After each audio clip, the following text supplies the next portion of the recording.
इराणच्या ऊर्जा प्रकल्पांवर अमेरिकेनं हल्ला केल्यास इंटरनेट बंद होण्याची शक्यता आहे।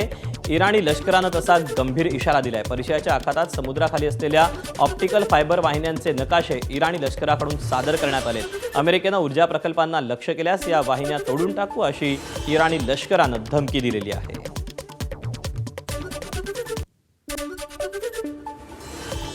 आखाती युद्धात शस्त्रसंधीला मुदतवाढ देण्याची नामुष्की डोनाल्ड ट्रम्प यांच्यावर आली। चर्चा होऊन करार होईपर्यंत ही शस्त्रसंधी सुरू राहील असं ट्रम्प म्हणाले। पण काल पुन्हा कोलांटोडी मारत ही शस्त्रसंधी अनंत काळासाठी नाही, 3 दिवसात चर्चा होईल असं ट्रम्प यांनी म्हटलं। ट्रम्प यांना शस्त्रसंधी का वाढवावी लागली याच्या अनेक थिअरीज दिल्या जात आहेत। इराणला हरवणं अवघड वाटतंय, तसंच एकतर्फी शस्त्रसंधी हा ट्रम्पचा डबल गेम असून नाकेबंदीमुळे इराण हल्ले करेल, इराणलाच शांतता नकोय असं अमेरिकेला वाटतंय, अशा अनेक थिअरीज समोर येत आहेत। वाईट हेतू चर्चेत ठरतोय अडथळा असं वक्तव्य इराणचे अध्यक्ष मसूद पेझेश्कियान यांनी केलं। नाकेबंदी आणि धमक्या यामुळे चर्चेत अडथळा येतोय, आश्वासनं मोडणं ही देखील एक मोठी समस्या आहे असं पेझेश्कियान यांना वाटतंय। तर खोटी आश्वासनं जग बघतोय असं म्हणत त्यांनी अमेरिकेवर टीका केली। हॉर्मुझमधील नाकेबंदी संदर्भात व्हाईट हाऊसकडून महत्त्वाचं निवेदन जारी करण्यात आलं। नाकेबंदी म्हणजे ऑपरेशन इकॉनॉमिक फ्युरी असा व्हाईट हाऊसकडून उल्लेख करण्यात आलेला आहे। या नाकेबंदीमुळे इराणच्या अर्थव्यवस्थेचं मोठं नुकसान झालं। इराणला दररोज 500 दशलक्ष डॉलरचं नुकसान होत असल्याचा व्हाईट हाऊसच्या प्रेस सेक्रेटरी कॅरोलिन लेविट यांनी दावा केला आहे। Operation Economic Fury continues, and the effective and successful naval blockade continues as well of ships and vessels that are moving to and from Iranian ports. We are completely strangling their economy through this blockade. They're losing $500 million a day. अमेरिकेकडून करण्यात आलेली नाकेबंदी हे शस्त्रसंधीचं उल्लंघन आहे असं इराणच्या संसदेचे अध्यक्ष मोहम्मद बाघेर घलिबाफ यांनी म्हटलंय। तर हॉर्मुझची नाकेबंदी उठेपर्यंत चर्चा होणार नाही अशी भूमिका घलिबाफ यांनी मांडली। अशा परिस्थितीत हॉर्मुझची सामुद्रधुनी उघडणं शक्य नाही असंही घलिबाफ यांनी म्हटलंय। अमेरिका आणि इराण यांच्यात युद्धविराम झाला असला तरी हॉर्मुझच्या सामुद्रधुनीच्या नाकेबंदीचा हजारो जहाजांना फटका बसतोय। इंटरनॅशनल मेरीटाईम ऑर्गनायझेशननुसार पर्शियाचं आखात आणि हॉर्मुझच्या सामुद्रधुनीत अद्यापही 2000हून अधिक जहाजं अडकलेत, त्यात 20,000हून अधिक नाविकांचा समावेश आहे। युद्धतणावाखाली हे नाविक जीव मुठीत धरून आहे।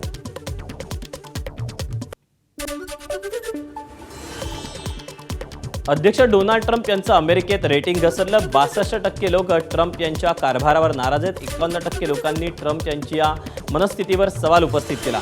इराण जिंकायला निघालेल्या ट्रम्प यांच्यावर शस्त्रसंधी करण्याची नामुष्की ओढावली। नाटो देशांसंबंधीच्या ट्रम्प यांच्या भूमिकेवरही अमेरिकन लोक नाराज आहेत। पोपसोबतच्या वादामुळे देखील ट्रम्प यांची प्रतिमा खराब झाल्याचं बोललं जात आहे। इस्रायलच्या हल्ल्यात लेबनॉनमध्ये महिला पत्रकार अमल खलील यांचा मृत्यू झाला। दक्षिण लेबनॉनच्या अल तैरी भागात युद्धाचं वार्तांकन करताना इस्रायलनं हल्ला केला। त्या हल्ल्यानंतर इमारत कोसळून राडारोड्याखाली त्या दबल्या गेल्या।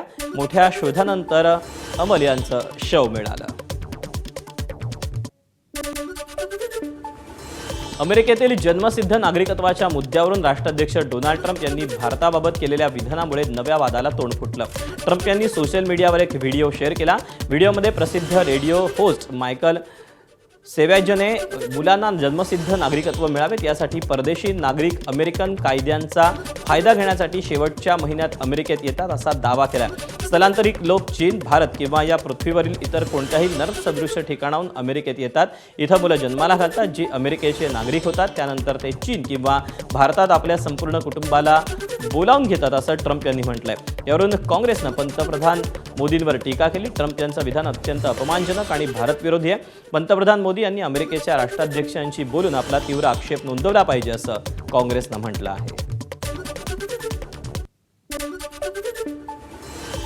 आखाती युद्धाचा मोठा फटका गारमेंट इंडस्ट्रीला बसलाय। कच्च्या मालाच्या पुरवठा साखळीवर परिणाम झालाय, त्यामुळे अनेक उद्योग बंद पडण्याच्या मार्गावर आहेत। ऐन लग्नसराईत गारमेंट उद्योगाला कच्चा माल मिळत नाही, अगदी वाढीव किंमत देऊनही कच्चा माल मिळत नाही। सोबतच महागाई आणि सिलेंडरच्या भीतीनं मजूर काम सोडून गावाकडे जात आहेत, त्यामुळे अनेकांना उत्पादन त्यांचं हे 50%च्या खालपर्यंत पोहोचलंय।